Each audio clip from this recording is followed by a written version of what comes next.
বাবাকে জুতা আছে, আমি দৌড়ে পালিয়ে আসছি, মানির মান পাহাড় সমান।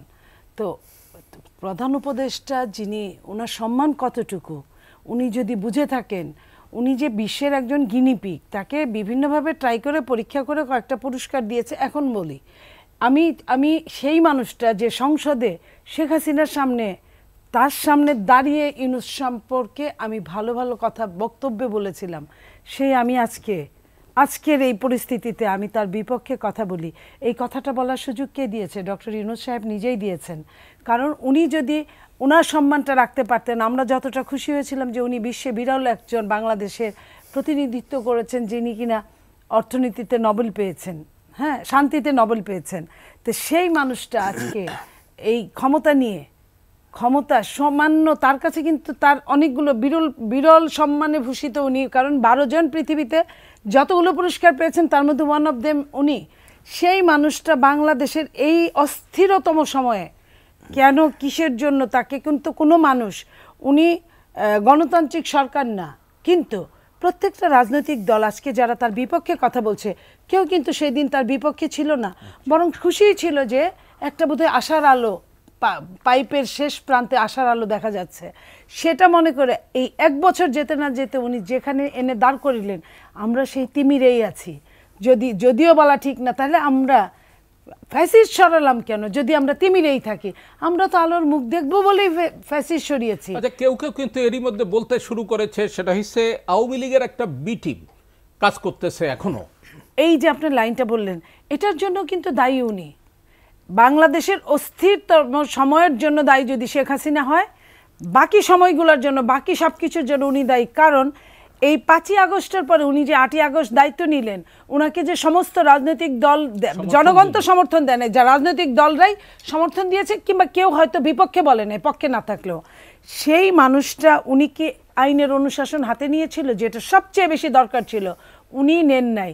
উনি একজন আওয়ামী লীগকেও অ্যারেস্ট করেন নাই। বরং সেনাপ্রধান যখন বললেন যে আমি জীবন বাঁচানোর তাগিদে কিছু লোককে আমি রেখেছিলাম, তারপরে আমি জানি না, উনি কিন্তু লিস্ট তুলে দিলেন। যখন জনগণের কাছে ওনার কানে এই খবরটা গেল, জনগণ এগুলা নিয়ে কানাঘুষা করে, উনি কিন্তু পরবর্তীতে এটা নিয়ে আর কোনো আলোচনা করেন নাই। তার মানে কি, উনি সুযোগ করে দিয়েছে পালিয়ে যেতে, কিছু মানুষকে পালিয়ে যেতে সুযোগ করে দিয়েছে, আর বাকি মানুষগুলোকে দেশেই টাকা সমেত, অর্থ সমেত, বাংলাদেশের ব্যাংকগুলো খালি হয়ে গেছে, বাংলাদেশের আওয়ামী লীগের মানুষগুলোর বাড়িগুলো ব্যাংকের ভল্ট হয়ে গেছে।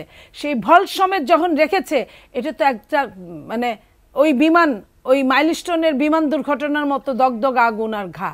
এই টাকাগুলা যেখানে যাবে, তো যাদের কাছে টাকা আছে, যারা দিব্যি আছে, যারা বিভিন্ন দলের সঙ্গে মিশে যাওয়ার চেষ্টা করছে, তারা দেশে নাশকতা করবে না তো কারা করবে?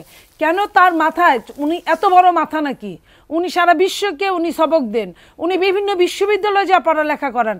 এই মাথাটা ওনার কাজ করে নাই যে আমাকে আগে এদেরকে অ্যারেস্ট করতে হবে, শাস্তির বিচারের মুখোমুখি আনতে হবে, তাহলেই জনগণ ভয় পাবে, জনগণ মবকে হাতে তুলে নেবে না।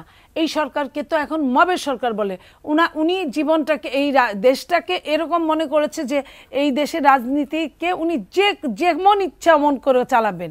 ওই যে মান্না ভাই যে কথাটা বলেছেন ওরকম, যে উনি মিটি মিটি হাসবেন আর কোনো কাজ করবেন না, উনার যেটা মনে হবে সেটাই করবেন।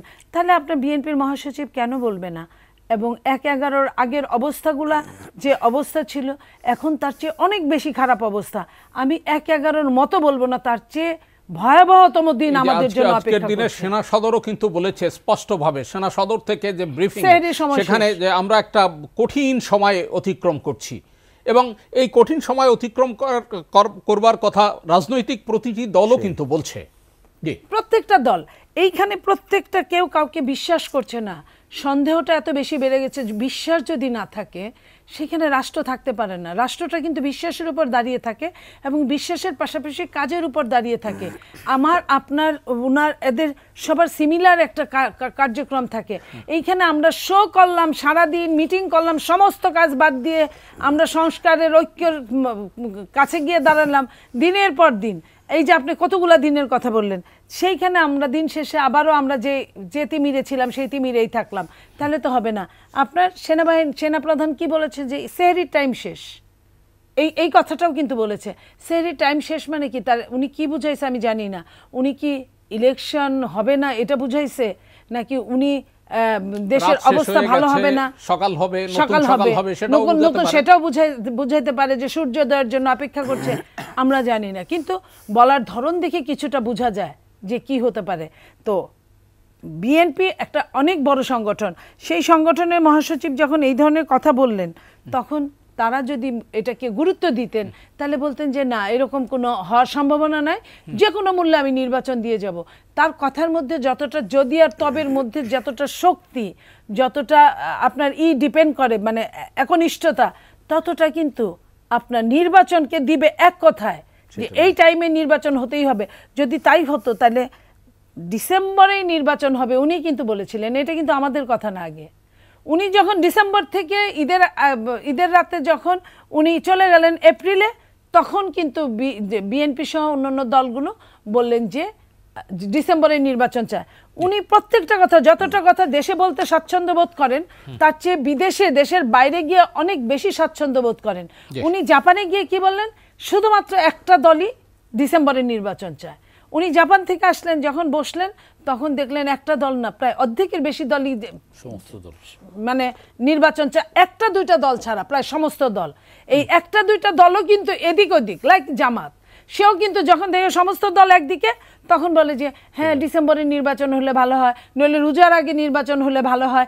এই কথাগুলো কিন্তু সকালে একবার বলে যে না এইটাই হতে হবে, আবার বিকালে বলে যে না সংস্কারটারও দেখতে হবে, বিচারটারও দেখতে হবে। এই জায়গাগুলায় এই যে এগুলা এক ধরনের বাটপারি, গ্রামের ভাষায় বলে, এই জায়গা থেকে তাদেরকে সরে আসতে হবে।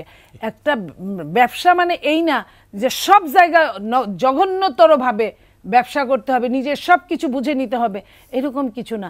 তার তো বয়স হয়েছে অনেক, একদিন সে কোন ধর্ম পালন করে আমি জানি না, কিন্তু পৃথিবী থেকে চলে যেতে হবে, এটা কিন্তু একদম ইউনিভার্সাল ট্রুথ। তাহলে সেই জায়গায় সে কিন্তু এই যে কামাই করতেছে, এই যে অন্যায়ভাবে শেখ হাসিনার মতো দখলবাজি করতেছে, এগুলো সব কিছুই তাকে রেখে চলে যেতে হবে। এই কথাগুলোই থাকবে। শেখ হাসিনা নাই, তার কথা আছে। শেখ মুজিবুর রহমান সাহেব নাই, তার কথা আছে। শহীদ প্রেসিডেন্ট জিয়া রহমান নাই, তার কথা আছে। এই যে কথাগুলোই থাকবে। উনি কি এইটুকু বুঝে না যে আমার যদি বাদে কাল কিছু হয়, এই বাংলাদেশের মানুষ ছিছি করবে, ওয়াক করবে? এই সরকারের সবচেয়ে বেশি শত্রু তারা, আমাদেরও শত্রু, প্রত্যেকের শত্রু, কারণ প্রত্যেকে আমরা মাঠে ছিলাম সেই দিন। তো সেইখানে তারা নাশকতা করার চরমভাবে পরিকল্পনা করছে। পাশাপাশি রক্ষাটা দলটাও কিন্তু সরব, তাদেরও কিন্তু আপনার যে কারণে সেনাবাহিনী প্রধান কি বলেছিলেন যে আপনারা যদি কাদা ছোড়াছুড়ি বন্ধ না করেন, দেশের সার্বভৌমত্ব কিন্তু হুমকির মুখে পড়ে যাবে। তো আমরা কিন্তু সবই খালি শুনি, কিন্তু কিছুই পালন করি না। এই পালন না করাতে আমাদের যতটা এক বছরে আমাদের যেটা পালন করার কথা ছিল, সফলতা পালন করার কথা ছিল, আমরা কিন্তু প্রত্যেকটা পদক্ষেপে ব্যর্থতা পালন করছি। আমরা যখন সফলতা পালন করব, তখন আমরা জাতিসংঘের আপনার মানবাধিকার অফিসের কথা আমরা শুনি, যে অফিসের যদি ইতিহাস পড়ি, 16টা দেশে এটা হয়েছে, কোনো দেশেই ভালো কোনো এটার কোনো ইতিহাস নাই। তো এই এবং আমরা যখন মানবিক করিডোরের কথা বলি, এখন কিন্তু দেখেন মানে অবাক বিস্ময়ে দেখি ওটা নিয়ে আর কেউ কথা বলছে না, না আপনারা কথা বলছেন, না রাজনৈতিক দলরা কথা বলছে। তার মানে কি ওটা চুপ করে বসে আছে? তা কিন্তু না। আপনার সেন্ট মার্টিনে সাধারণ মানুষ, আত্মীয় স্বজনদের পর্যন্ত যাওয়া বন্ধ ওখানে। তো ওখানে কি হচ্ছে, এটা কিন্তু অনেকটাই একদম মানে লুকচক্ষুর অন্তরালে চলে গেছে, ধোঁয়াশায়। সেইখানে আবার আমরা বিশেষ একটা দেশকে খুশি করার জন্য আমরা 25টা বোয়িং বিমান কেনার জন্য চিন্তা করছি, যেখানে আমাদের যুদ্ধ বিমান, যারা প্রশিক্ষণ বিমান, সেগুলা অভাবে প্রতি বছর এই পর্যন্ত 36টা, 90 থেকে এই পর্যন্ত 36টা বিমান ধ্বংস হয়েছে।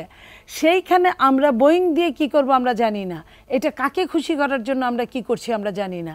এই যে একটা সরকার, যে সরকার অনির্বাচিত সরকার, যে সরকার কখনোই আপনার এই সরকার কোনো কিছু করতে পারে না, এই জিনিসগুলা, চুক্তিগুলা, অনির্বাচিত সরকার, সেইখানে এই সরকার কি করছে আমরা কিন্তু কিছুই জানি না। অথচ এই সরকার সহ আমরা সহ যখন বলছিলাম যে আওয়ামী লীগের অনেক চুক্তি হয়েছে যেটা আমরা জানি না, ওইটাও কিন্তু জনসম্মুখে আসে নাই এখন পর্যন্ত। আদানির টাকা কিন্তু চোখ বন্ধ করে আমরা দিয়ে যাচ্ছি, বন্ধ করা তো দূরের কথা, আমরা কিন্তু দিয়ে যাচ্ছি। তো আমাদের চুলচেরা হিসাব করি না, আমরা প্রত্যেকটা ক্ষেত্রে অধীনতা প্রকাশ করছি, অধীনতায় যাচ্ছি। তাইলে আমাদের কেন আমাদের বড় বড় খারাপ দুর্ঘটনা ঘটবে না? এই জন্য আমাদের নেতা তারেক রহমান সাহেব বলেছিলেন, আমি শেষ করে দিচ্ছি, যে এই সরকার আমাদের সরকার, এই সরকারের ব্যর্থতা মানে আমাদের ব্যর্থতা, এই সরকারকে কোনোভাবেই ব্যর্থ করা যাবে না, কিন্তু তারপরেও যদি ব্যর্থ হয় আমাদের কিছু করার থাকবে না। এটা কেন বলেছে? কারণ সরকারকেও বুঝতে হবে আমাদের তাদের লাগবে কিনা। সরকার পলিটিক্যাল পার্টি দেখলেই সরকারের জ্বর আসে। সরকার কিন্তু পলিটিক্যাল পার্টির সাথে মানে তুই তোরা কেমন আছিস এর বাইরে কিছুই বলে না। এর বাইরে আপনার একতাবদ্ধ হওয়ার জন্য, আপনার জাতীয় ঐক্য প্রতিষ্ঠা করবে, কিসের জন্য ঐক্য এটাও বলে না। যে কারণে প্রিন্স ভাই বলছিল না যে এটা আমরা জানি না কি কারণে, এরপরে যাই না তারপরে আসা উচিত।